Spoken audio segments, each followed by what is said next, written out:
නේච්චර් SL with 90 තුලින් ඔන්න අද අපි අරගෙන ආවා දූවිලි ඇල්ල ගැන.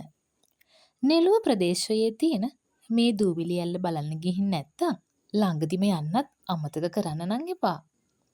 ප්‍රධානම සංචාරක ස්ථානය වන මේ දූවිලි ඇල්ල දියඇලි 3කින් සමන්විත වෙනවා. ඒ විතරක් නෙමෙයි. ඕනෑම වැඩිහිටියෙකුට පවා මේ ස්ථානය නරඹන්න යන්න පුළුවන් පඩිපෙළක් වගේම ආරක්ෂිත වැටකිනුත් සමන්විත වෙනවා. ඒ නිසා හිතේ හැටියට ගිහින් විනෝද වෙන්න පුළුවන් හොඳම අවස්ථානයක් ලෙස මේ දූවිලි ඇල්ල නම් කරන්න පුළුවන්.